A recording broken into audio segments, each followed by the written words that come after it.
In this video, we cover a few more of the fundamentals of functions and relations, including one-to-one functions, piecewise functions, and inverse functions. Enjoy. So, last we looked at some functions and relations fundamentals, at least in this class, the Monday class. We're essentially just going to wrap up what we haven't finished in that class. So, previously we looked at what a relation was, domain and range, what is it that causes something to be a function rather than a relation, how to handle function notation, the more extended version of function notation, that sort of thing. From here, we're essentially looking at this idea of one-to-one functions.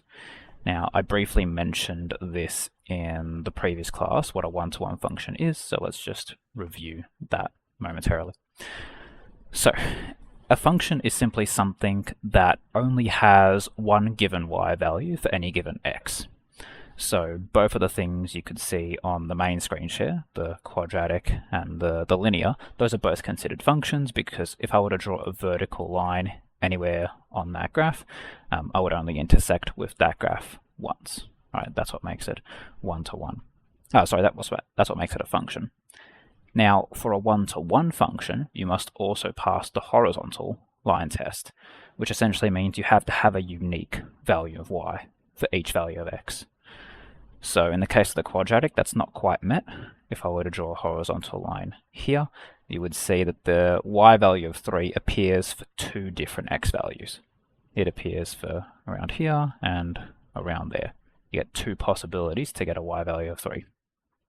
Not the case with linear.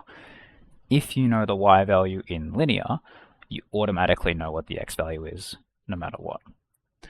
And so, essentially, the shorthand way of proving that is the horizontal line test. If you can draw a horizontal line anywhere and intersect once, you now have a one-to-one function. Next up, we have piecewise functions. So this is where what you essentially have is a joining of multiple functions. So you have multiple expressions with multiple domains and they're all plot on the same axes. It's probably the easiest way of imagining a piecewise function, just plotting a whole bunch of graphs on the same axes.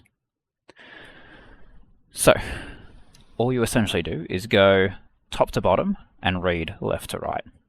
So first expression, first domain, that might be this function here that we see in the example. 0 for x is less than 0. All that means is you draw the line y equals 0, so just the x-axis, and you do that for all x that's less than 0. Then you look at the next thing underneath, 2x plus 1, and it's between 0 and 1. Those are with the inclusives. So all you would do is draw that graph between 0 and 1. That's about it, really. You keep going until you've exhausted all the functions in the piecewise. Now, I've used this one as an example to prove that a piecewise function doesn't necessarily have to join up at all spots. You can see there's this nasty little gap here, and so you're not necessarily going to always join up where you left off previously. That does cause a bit of trouble when it comes to determining stuff like domain and range of a piecewise, because if you have a piecewise like this one that's fully joined, the range isn't so bad. You just look at the absolute lowest value, -1. You look at the absolute biggest value, which is, I guess, infinity. There's no upper bound here.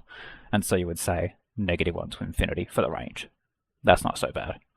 But when you have these little gaps involved in your piecewise, that's where it becomes a bit more challenging. You can't just look at the bottom and then go straight to the top to get your range.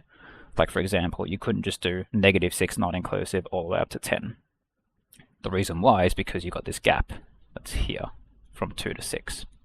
Not great. So essentially you do this in two parts. You start at the very bottom and then work your way up until you reach a gap. Now, it's worth mentioning this -4, -4 here isn't technically a gap necessarily, because even though it's the y value is discontinuous at that dot, it is continuous over on this right-hand side. I don't know if you can see Yeah, I think you can see the cursor when it goes like that. Yeah. It is continuous over here, and so that does include on the range. But you can see this gap here, doesn't matter how far horizontally you look, there's no y value there to be spoken of, and so you stop your range at that spot. Then you just go to wherever it leaves off. So in this case, we ended at -6 to 2, with the inclusive and non-inclusives in the right spot, and then we started again from 6 to 10. So here's your y equals 6, here's your y equals 10. 6 was non-inclusive because it's white, 10 was inclusive because it was dark. And all you're going to do is use a union symbol to join those two ranges. That's as hard as that's going to get as far as domain and range are concerned. Domain is always pretty easy because it's told to you in the question. So it's usually the range that you might have to think about in some circumstances. That's about it for that. Next up is inverse functions. So we have done transformations before. You would have been used to the basic transformations of dilation, reflection, translation, all that sort of stuff. The inverse function is itself also a type of transformation. Specifically, it is a reflection. It is a reflection in the line y equals x. So you can imagine if you had this orange line f of x and this blue line f inverse of x, you can see they're equidistant, so they're same distance either side of the line y equals x. That's how the reflection works. That's what it looks like graphically. As far as how to find an inverse function, it's only 3 steps. Really, it's technically 2. First things first is swap the in and out, so usually that's just x and y. Renaming it is just sort of whatever. It's not really a step, it's just making sure you use the right notation. And then you just rearrange to get the y value on its own. So if we were to do this for f of x is equal to 4x plus 5, try to find its inverse, then what we're doing is starting by swapping, in this case it's x and f of x, or you can think of it as x and y. For whatever reason, I felt like being very mathematically correct in these. And so, yeah, you're just swapping f of x was here, x was here. You replace every x with f of x, and you replace every f of x with x. Step 2 is kind of whatever, just rename it so it actually looks like you're solving the inverse. And then you just rearrange to get the inverse term on its own. So in this case, it's a -5 and a divide by 4. That's going to get you to the inverse there. Chris? Yeah, what's up? So when we solve this, let's say in a sack, so if we use y instead of f of x, like for the substitution to solve it, will we lose marks? The safest way you could do that would be if you do something like this. So, of course, my phone turns off the moment I try to write it. If you had something like f of x is equal to, we had 4x plus 5. Damn, that's blurry, isn't it? Come on, focus. There we go.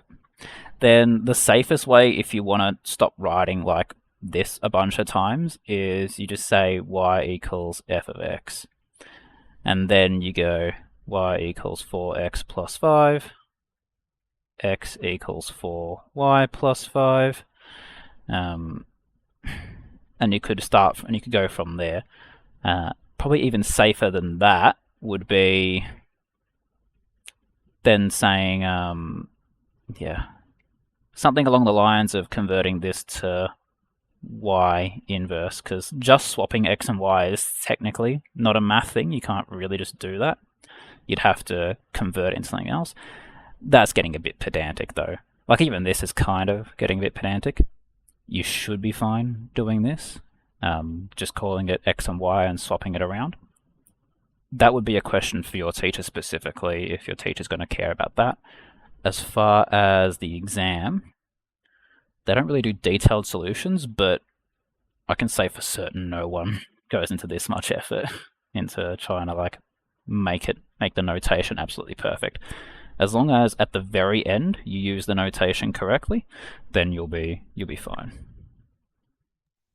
Yeah, all good, thank you. No worries.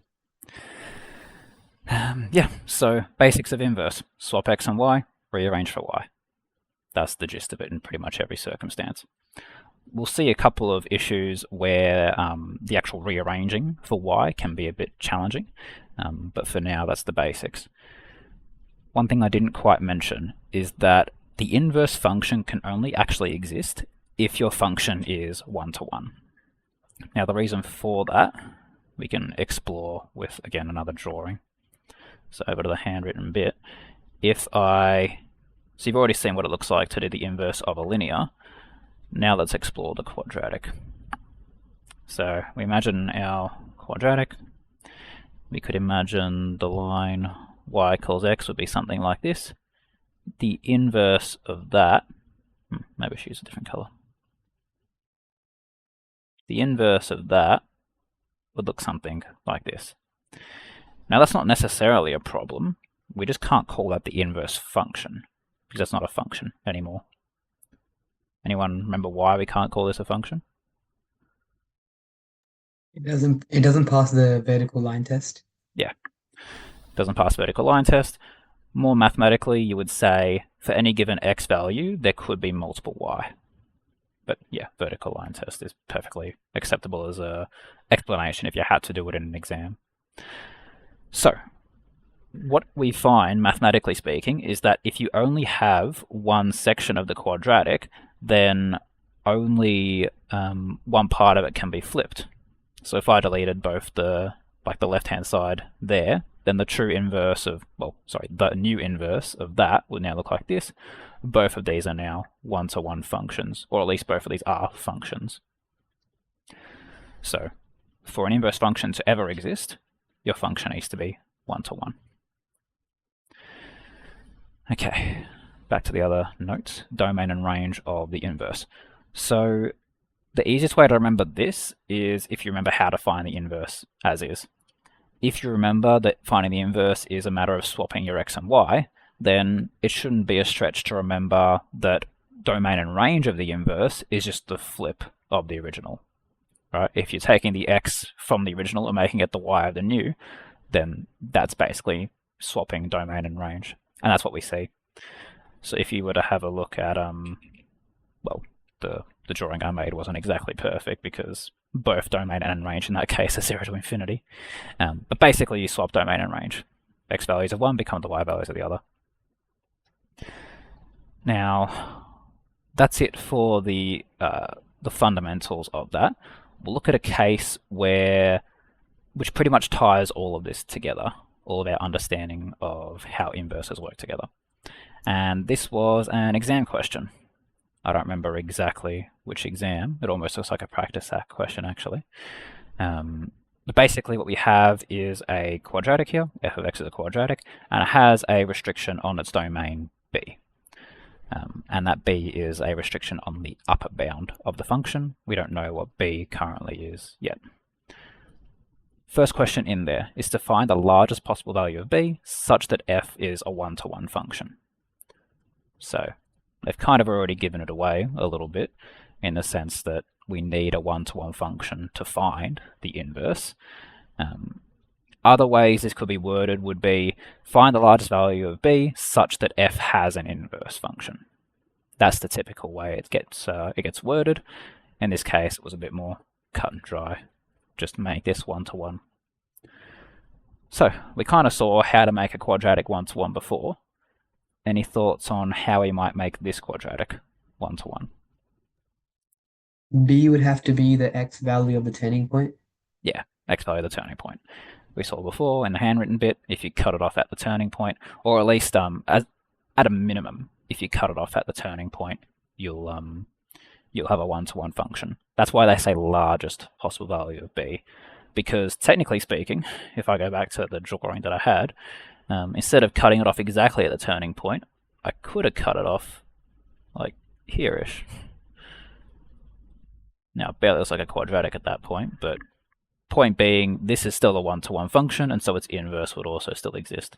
It just means if you want to maximize things, you go all the way to the turning point, which is exactly what's done here.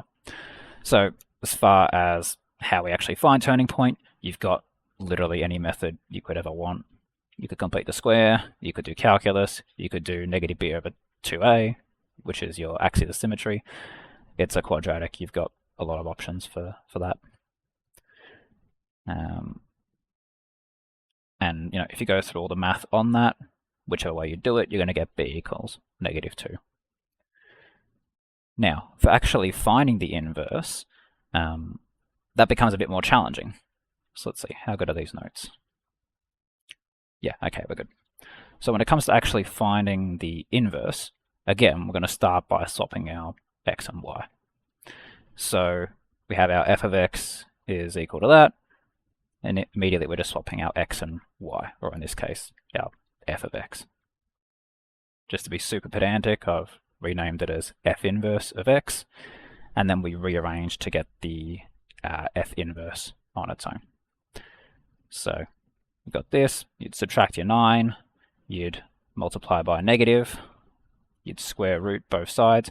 Now, the issue here is you really don't want to forget about this plus minus. Whenever you square root any time, you're always going to put a plus minus on your root. And then finally finishing off with the subtract 2 on both sides is going to give you this.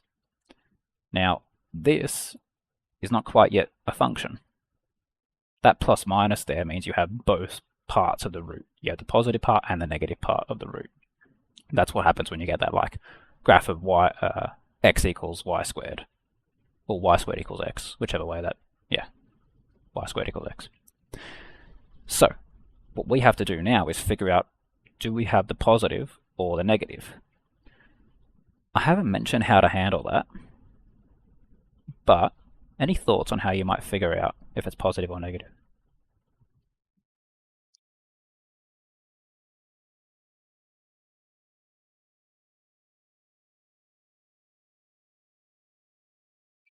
I'll say the hint is with the domain of the original function. Would it be negative? Be negative? Potentially. Let me double check. Yeah, I think it's going to be negative. Why would we say negative? Because the domain starts with negative infinity to b, which would be -2, and you choose. Yeah, no, exactly right. Because our in the case of quadratics, it's essentially the case where if your domain is negative, it just means you're looking at the left-hand side of your parabola. It's not like super mathematically sound to just say negative domain means negative and positive domain means positive. It just so happens to be the case that when you do your inverse, so if we go back to like the handwritten bit again, we saw the positive half of the parabola, or at least the right-hand side half of the parabola, gave us a positive root, and the, well, as you'll soon see, the left-hand side of our parabola would give the negative root if we flip that in line y equals x. So as long as you know that shorthand, you should be fine. If you do want a more mathematically appropriate way of solving it, because you might not always have a quadratic, or there might be something that comes up that's weird, essentially the domain of the original becomes the range of the inverse. So if we knew domain of original was negative infinity to -2, which it was, then we need to figure out which of these roots would give us a negative range, essentially. Which one would start at -2 and shoot all the way down to negative infinity. In the case of the root, that's not so bad, right? Because positive roots shoot up, negative roots shoot down. In the case of other more complicated functions, which, worth specifying, I haven't seen it get much more complicated than this, but I could imagine there being a case where you might want to take this sort of approach rather than just say negative domain means negative range and vice versa.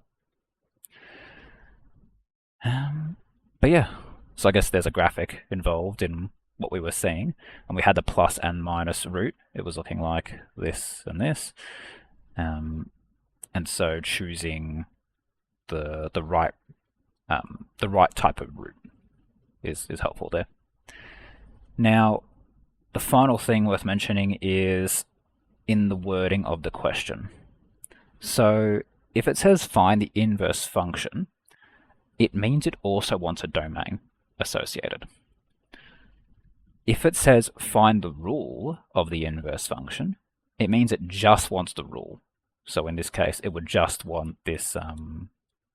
It would just want this part of it, pre-domain. So being cautious of the wording there also becomes important for these kinds of questions. So that follows with a question on how do we figure out this domain? Where did this number even come from? Yeah, I'll leave. Yeah, I think this graph will be worth having a look at for this one. Where did this domain come from? Why do we have that? Is that the range of the original? Yeah, range of original. Absolutely. Perfect. Yeah. So the shorthand of inverses always is just flip domain and range, make those your range and domain for inverse. Same way we handle composite functions. Similarly, anyway. Kind of like how you're borrowing domains and ranges from other functions. It's a bit more complicated for composite functions, but it's similar. But yeah, I mean, that's about it. So functions, relations, fundamentals, inverse functions. We're essentially at a stage where we can start doing some questions live. I'll briefly mention all the topics we had a look at, and maybe you guys can pick which one would be worth spending some time on, spending the most time on rather. So we have one-to-one functions, piecewise functions, and inverse functions. Yeah, that's about it then. Which of those would we like to drill into mostly?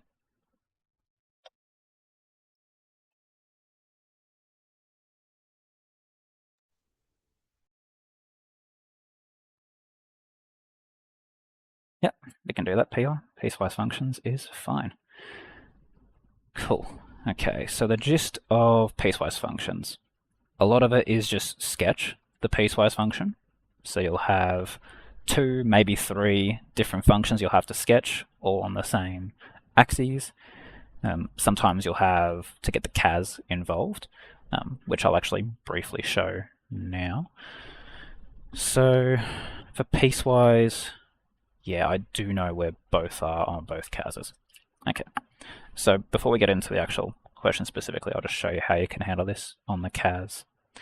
So there's a bit of a shadow there, but the button next to the book on the TI Inspire, if it'll focus at all. I did it for a second. This button, oh, damn, that button, that blurry thing next to the book.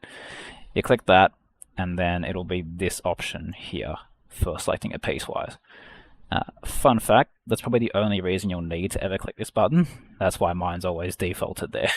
There's nothing else in here you actually need. So when you click that, it's basically a setup wizard that'll show you, or at least ask you to pick how many functions you want to put in this piecewise. The 3 is the default, I think. Maybe it was just the last thing I did. And then all you do is plug in function, domain, function, domain, function, domain. That's on that one. And then for those who have the inferior cas, it is, okay. I wonder if my stylus still works here. Yeah, it does actually. Nice. Let's see, which one actually was it? I think it's this, isn't it? No, that's simultaneous.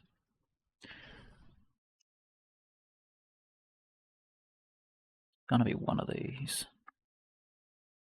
Bit hard to see when my camera's in the way. There it is. So it's that one. In the math 3, you want this, and you just click that as many times as you want to fill in as many piecewise as you want. Okay, that's how you handle both of those with cas. And then the most complicated question in here is going to be the one where instead of having the function and then having to sketch that function, you now are shown the sketch of the function and then have to work backwards for the piecewise. So let's at least start with the easy ones, and we can work our way down. Well, the easiest ones, I'll say. May or may not be an easy topic. Okay, so have a read of, in fact, I'll even do a screenshot if you don't want to like keep clicking through different pages. I'll put that in the chat. But we'll have a read of at least 1A while I sort out my axes.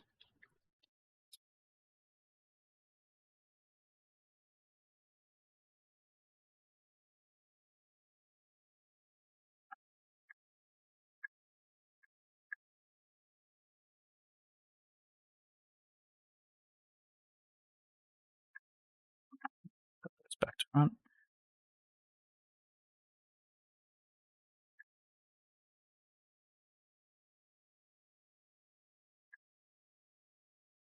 Okay.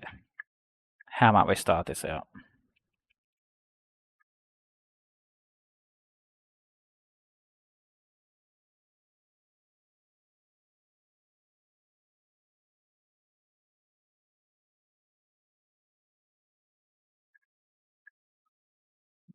Okay. So essentially, the approach is you just start at the top and do each function individually, essentially. So if I just said sketch the line of y equals x, even ignoring the domain, just sketch the line y equals x, how do we do that?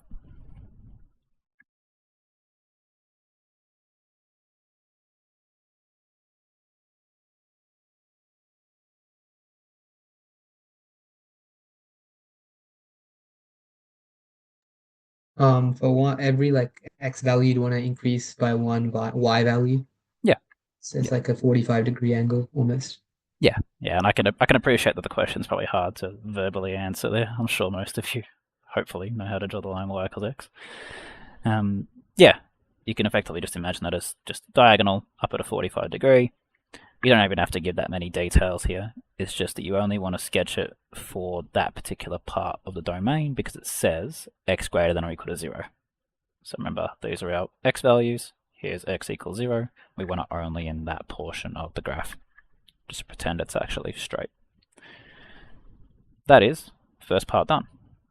Now, you can like put emphasis on the dots beforehand if you like. You'll find in most cases they do overwrite each other anyway, like they do leave off where the previous one finished, but it's good practice anyway. This is also just the magnitude of y equals x. I think you've got to put the magnitude on just the x instead of the magnitude on the entire equation. So, just for the recording, yeah, for the recording, this would be the graph of y equals magnitude x or mod x. Not really a methods thing anymore, but for those who've seen that before, then yeah, that's how that would work, because the magnitude essentially just means if it is a negative number, kill the negative and pretend it's positive. But yeah, and then, so yeah, we've done our first one. All we're going to do is now draw the second graph, y equals negative x. Key difference between the two?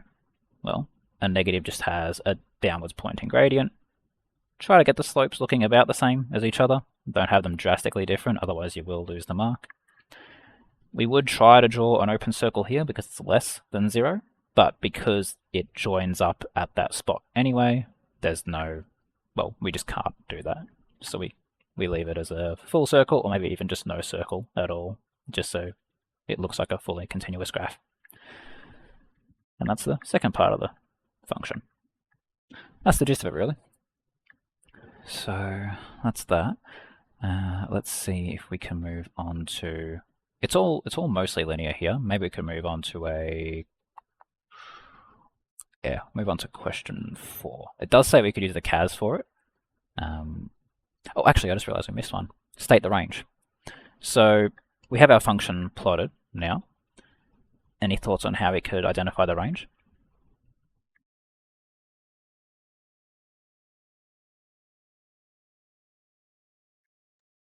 Is range including 0 all the way to positive infinity? Yeah, absolutely. This is a fully continuous function, and so you can just look at the lowest value and then the highest value. Now remember, these do shoot off all the way up, and so they shoot off to infinity. If it's ever confusing what this value actually is, then you can just like calculate it. So the line y equals x is inclusive of 0, and so that would be the one that you test at that spot. So you'd say something like, okay, I don't actually know what that is. H of 0 equals 0 because x equals 0. Ah, got it. Okay, must be 0. Okay, so that's range. Make it a slightly more complicated, but realistically, I just want to like highlight this.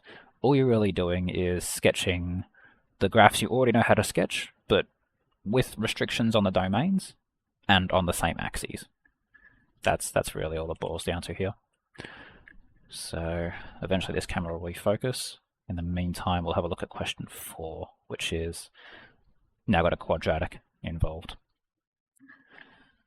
So while I draw my axes, the first thing we would have a look at would be drawing the quadratic. How would we do that?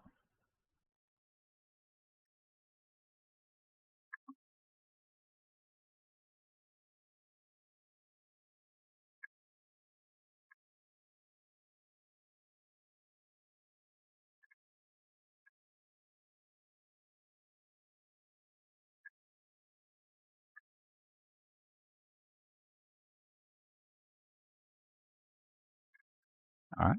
What key features do we need to know how to sketch a quadratic with?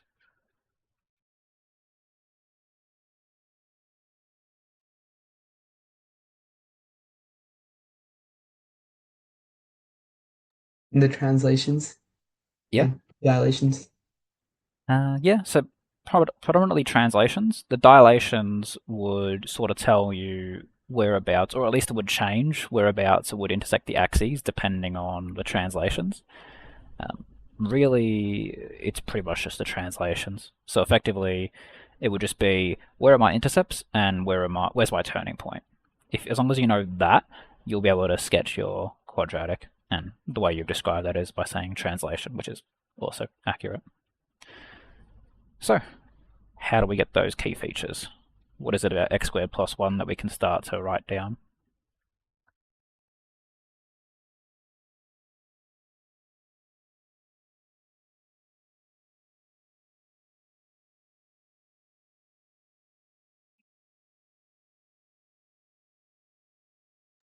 There's a y translation of +1. Yeah, absolutely. Shift it up by 1.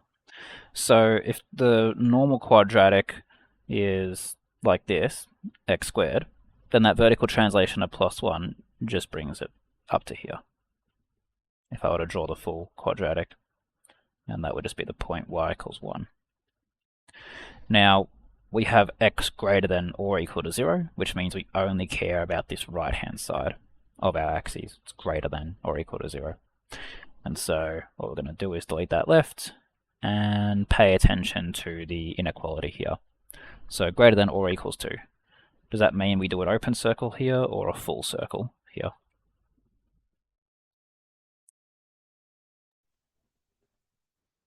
Full circle, yeah. Absolutely. Okay, that's that first one done. We've sketched the shape and we've sketched it over the domain that has been required of us. Next, the graph of 1 minus x. So, linear. What are we doing there? How do we sketch any linear?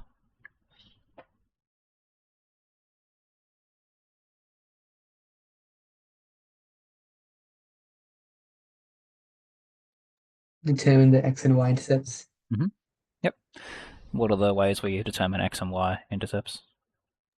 You make y 0 to find the x intercept, and you make x 0 to find the y intercept. Perfect. Give us y equals 1 and x equals 1. That gives us our two key features there. So you could just literally mark those out. Y equals 1 we've already marked out. X equals 1 would be over here. And then all you would do is try to draw a straight line connecting through those points. Now, when you're doing this freehand, you don't have the luxury of being able to delete your work, so do it lightly when you draw the full graph, because you do have to now account for this domain associated.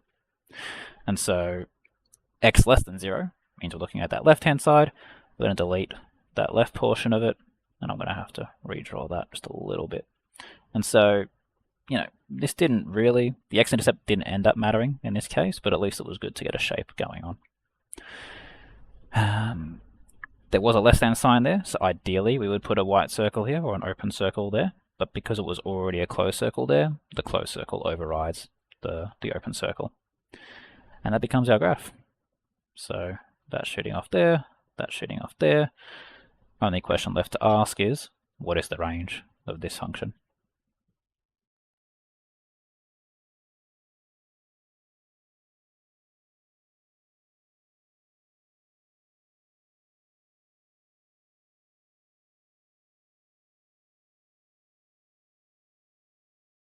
Inclusive of positive 1 all the way to infinity. Exactly right. Now, as far as how you could actually write that as an answer, let's see, what would be the most mathematically sound? You could say something like range, or we could say y is an element of 1 to infinity. Yeah, it's probably one of the most mathematically sound ways. The other way that's, pretty typical is you just say range colon 1 to infinity, and then that does the trick. But the most mathematically sound way, if you're shooting for those really, really high study scores, they might start looking at this sort of stuff, how you actually put your notation together. Okay, so we've had a look at a couple examples there. Do you want to have a look at, so there's this question 6 sort of stuff over here with hyperbolas and quadratics, or would you rather go straight to question 8, which is a bit of a new take on how we handle it?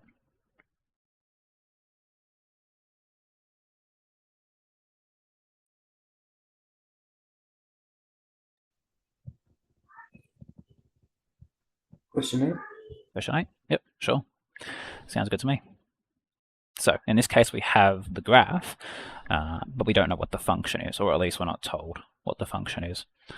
So again, I'll go to, well, that was kind of a bad screenshot. Let me try that again. Put that in chat if you'd rather look at it there. Any thoughts on how we might convert this graph into a function? Or at least a written function that we can describe?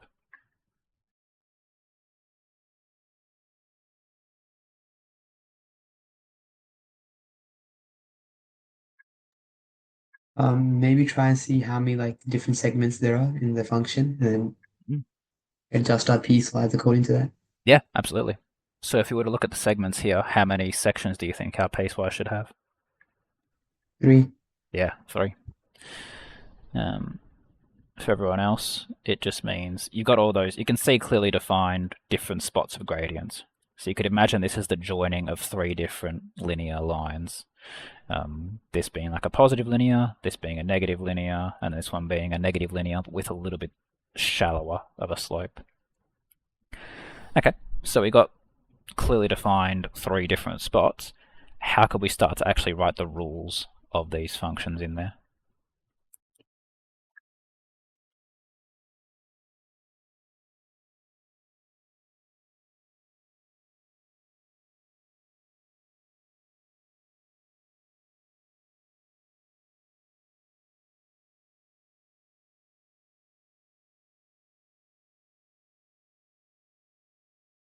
I will say this one is actually to scale. So I'll zoom in on there so you can see the points a little bit better, or I guess just use the screenshot, either way. The fact that it's to scale matters here.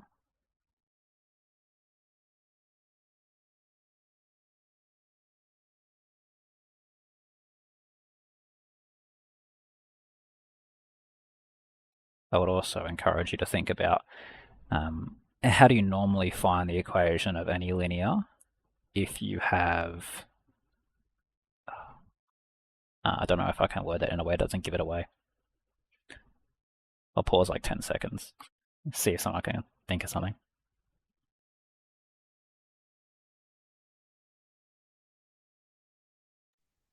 Would you use y equals mx plus c and then use the intercepts? Yeah, great idea. So intercepts is one thing, right? So you've got intercept here, intercept here. You've also got points as well. So because it's to scale, you can see where each thing might be a point. So like, for example, the first linear, you'd have -3, 0, and you'd have -1, 2. You got 2 points, that's all it takes to solve a y and an x. So you can get the full linear from there. Same thing for this second segment. You've actually got a lot of points. You got the -1, 2 from before. You got the 0, 1. You got the 1, 0, and you got the 2, -1. You got 4 different choices for your points there. And then for the final segment, you've got the 2, -1, the 4, -2. So if you have 2 points on a linear, you can find its gradient from rise over run, and you can If you can see the y-intercept, then you can just use that as your plus c.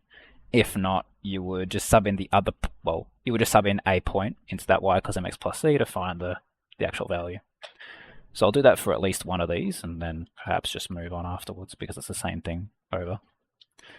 So if we were to do, the first one had -3, 0, and the second had -1, 2. -1, comma 2. So for people who get this back to front, my recommendation is label. So call them whatever you want. x1, y1, x2, y2. And then when you're doing your gradient, m equals y2 minus y1 on x2 minus x1, just look at your notation, and that way you won't get it back to front. Now watch me get it back to front still. Gonna have a 2 from the y2, a 0 from the y1, a -1 from the x2, and a -3 from the x1, minus 3. It's also worth noting, doesn't matter which order you write these terms in. As long as you keep them consistent, you'll be fine. The negatives will cancel themselves out. So in this case, we're going to have 2 over, now -1 minus -3 is the same thing as -1 plus 3. That's going to give us 2 over 2, which is 1. And that should make enough sense based on what we're seeing on the graph. It is a positive linear, it's shooting upwards, we expect a positive gradient. So now, instead of saying y equals mx plus c, we now know that our m is 1, so we now have y equals x plus c. Finally, you just pick any point you want to sub in here. The easiest one would be a y-intercept, if at all possible, but in this case, well, I guess we'll just make do with the point -3, 0. 0 equals -3 plus c, c equals 3. So we have our y, we had our m, which is 1, and we now have our c, which is 3. That's what we're going to put up here, x plus 3. That gives you the rule of the function. As for domain, well, you'd have to look at the graph to determine that. The challenging... You know what, no. I'll let you guys determine the domain first, and then I'll talk about one of the weird things about it. What might the domain of that first section be?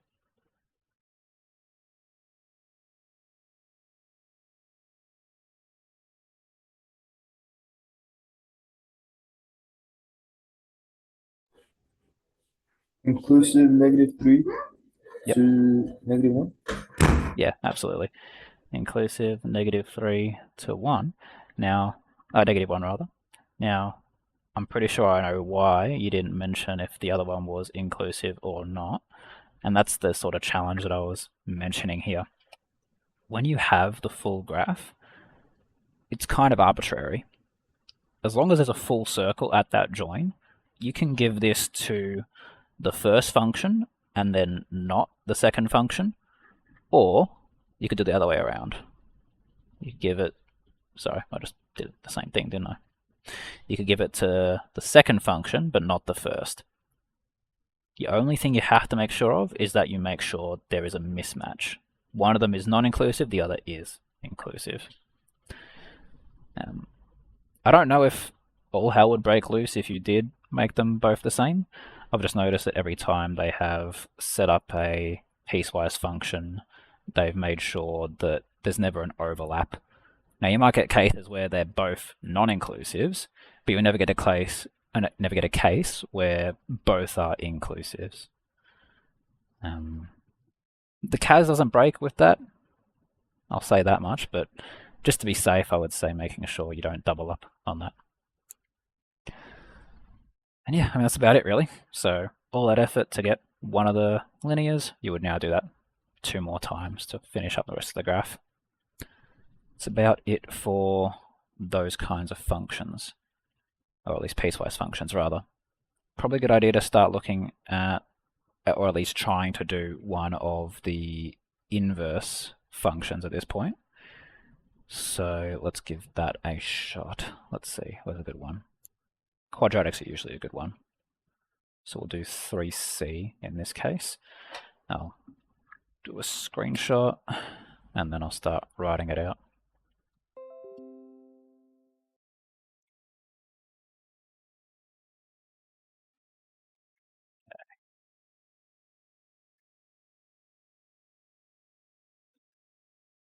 Okay, where was it? Yeah. F of x is equal to x take 4 all squared plus 6. And the domain is negative infinity to 4.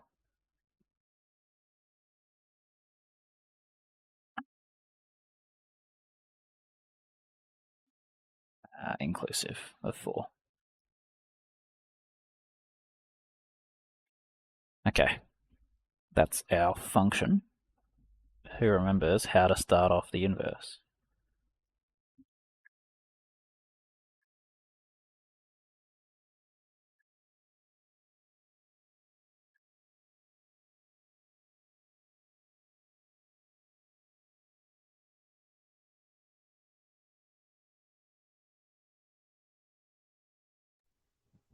Swap x and y. Yeah, thanks, Pia.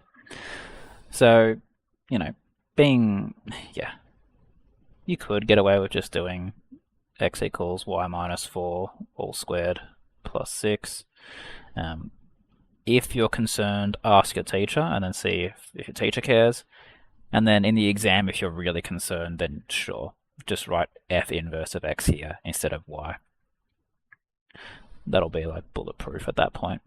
But as long as we write f inverse of x at the end, we'll be fine. Alright, x and y have been swapped. What do we do now?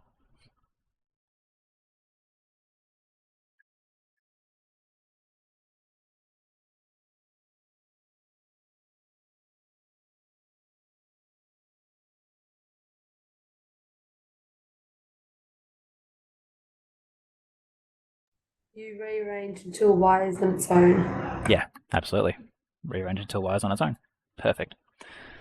So, yeah, I'll just go through it. If you struggle with the arithmetic here, then my recommendation is go back to the linear has a lot of rearranging practice for algebra, and the first kind of quadratic chapter questions. Those are also good for the algebra side of things. For now, subtract 6 from both sides. Y minus 4 all squared. At this point you can square root both sides. Don't forget to put your plus minus every time you do your square root. Y minus 4. And then finally you get the y back on its own by adding 4 to both sides. It's my personal preference to put the y on the left. You don't have to necessarily. I think as long as you say f inverse of x is equal to 4 plus minus square root x minus 6, you'll be fine, at least as far as notation goes. We still have something to worry about here, which is this plus minus.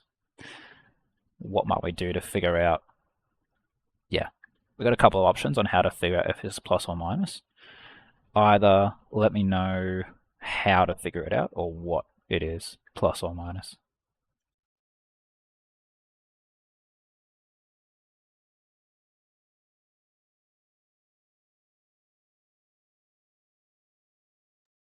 Since it's a positive quadratic, if we reflect over y is equal to x, sorry, no. No, you can think about it. My bad. No. I think because you look at the domain. Yeah. And looking at the domain, you can imply that we're looking for the positive side of the square root function. Okay. So we have our quadratic here, is what you're saying, and then looking at this domain, what side of this, left or right, do we have? Left side. Left side, yeah. That's it. So you have that. The line y equals x would be something like this. And so when you do your reflect, it'll look kind of like that. So you can see how this is equidistant. This is like a mirror. In fact, yeah, if I tilt it like this, still not great, but I freehanded it. So the reflection is going to give you that bottom looking thing. Now, if we just looked at that, what kind of root does that resemble? Positive or negative root?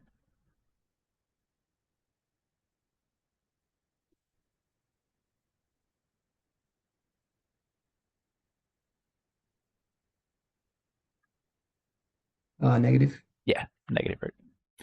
And so we're going to knock off the plus there, and we're just going to say this is a minus. That was a very graphical way of doing that.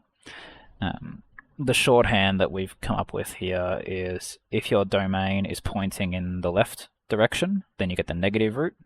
So you can see negative values to the left means a negative root, whereas if you had the positive part, you'd have a positive infinity here, and that would mean you get the positive root instead. That's the shorthand. Otherwise, you could do something like this, which is very graphical, or you could do your range domain swapping. So figure out the range of this, which would be 6 to, hang on, yeah. No, you still actually care about this, sorry. Yeah, this becomes the range of your function, so you need this to be negative infinity to 4, and only one of these roots will shoot down to negative infinity as a range, and that would be the negative root, not the positive. So I guess 3 different options there. Option 1, shortcut. Option 2, you've got the graph that you could draw. And then option 3, you could think about things in terms of range. Any further questions on that? Let me know. Otherwise, we could possibly move on to... yes, there's a fun one here, actually. Yeah, we could do this in 8 minutes. Which is, how do I figure out where the inverse intersects the original? So that would be... Yeah, let's try question 6a, or at least question 6. Okay, so doing the actual inverse, we've kind of already done that, so I'll sort of zoom past that. We have f of x is equal to x squared, and we're doing that for 0 to infinity. That means f inverse of x is going to be the positive square root of that, because it's positive pointing domain. Now, the question then becomes, how do I figure out where these intersect, where f and f inverse intersect? No wrong answers here necessarily. There's a couple ways you could do it. Curious to hear any thoughts.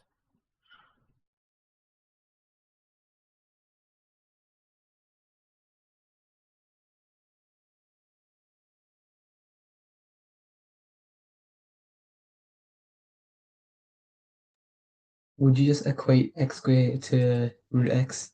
Yep, that's a fairly decent way of doing it. X squared is equal to root x, and you could solve that. It's not particularly pleasant, but or at least it could get more unpleasant, but it's doable. So, like for example, how would you get the x on its own at this spot?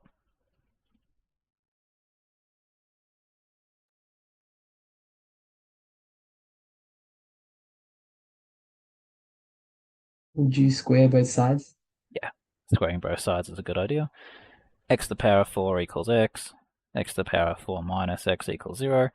Never divide by x in these situations, because that does end up eliminating, well, 2 reasons. One is that you break math because you could be dividing by 0 when you divide by a variable.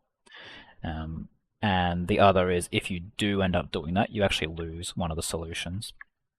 So I'll show you what that looks like, but basically factorize rather than do your division, because that gives you a null factor law. That gives you the x equals 0, which we saw here, and that's going to give you x cubed equals 1, or x equals 1, which we see as this one over here. As a quick aside, if you do decide to do your division, it's fine to do the division, but just make sure that when you do your division, just do a quick once over and check, is x equals 0 a solution to this? In this case, you can clearly see that it is. If I put a 0 there and a 0 there, I am going to get a 0 here. But okay, let's say I divided both sides by x at this stage. I drew my arrow in the wrong spot there. If I divided both sides by x at this stage, I would have x cubed equals 1, and well, that's just this down here. So you can see, if I were to divide both sides by x, I lost that information of x equals 0. Now, that being said, this is faster, so as long as you look at this and check, is x equals 0 a solution, and then move on to this, then yeah, you save yourself a couple of lines. Might not look too good on an exam, but you'll get the mark for answer at the very least. I'll leave that there. Okay, so that's one way you could do it, right? Which is just equating the two things together and then solving. That gets a bit nastier when you start having more complicated functions that you have to compare to each other. Like, I think this would be an inverse pair. Point being, rearranging that for x, that's not fun. Doable, but like, you run into an issue where you've got these constants that are just kind of floating out there, and you don't really know much to do to handle them. So the recommendation here is actually looking back to the whole idea of the inverse being a reflection in the line y equals x. There's a reason I do this dotted line here, and that's because every intersection along that line, that's a terrible line, every intersection also occurs along the line y equals x as well. And the line y equals x is itself a function, right? It's just the graph of y equals x. So basically, instead of equating the function to its inverse, you can equate either inverse to x, you could do f of x to x. Both of them are the same thing. So if you look at like the f of x, the pointing upwards, that cuts at the line and at the line here, or f inverse also cuts here and here. So it becomes a personal preference thing at that point, which of those you'd rather have a look at. Everyone I know is going to pick a quadratic rather than doing a square root. Not because a square root is much harder, but just that feels nicer. I don't know. Both are valid though. Let's see, how fast can I solve that? Does this even... Yeah, this should probably intersect. I kind of did just make it up. This might not even have a solution. But let's find out. So if you have this is just solving a quadratic. So my recommendation would be start by expanding out. X squared plus 36 minus 12x plus 4 equals x. You're going to have x squared minus 13x and then plus 40 equals 0. Look, you'd probably go quadratic formula at that point. Or if there was a factor there, then that'd be a miracle because I made it up. So let's just save some time and get the CAS to do the quadratic formula for us. So reminder, it's x squared minus 13x plus 40. Actually, no, this should have factors because it should have 0 and 1. Did I do something wrong then? Not that I'm seeing yet. Let's find out.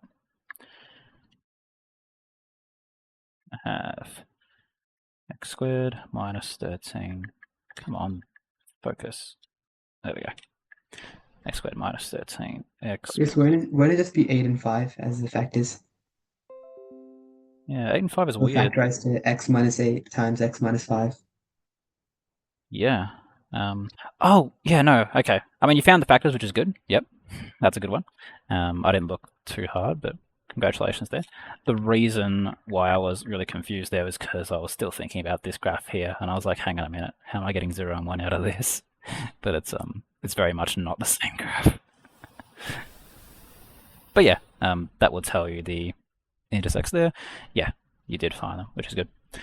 Just for fun, just to show you that either way would work, you could go straight for function equals inverse. So if you had x minus 6 all squared, I notice we've hit time there. If you would like to leave, feel free to go, otherwise stay like a minute for me to finish this. X minus 6 all squared plus 4 is equal to square root of x minus 4 and plus 6 x, and I typed it wrong, haven't I? X minus 6 x minus 4 plus 6. What did I do weird here? minus 6 all squared plus 4.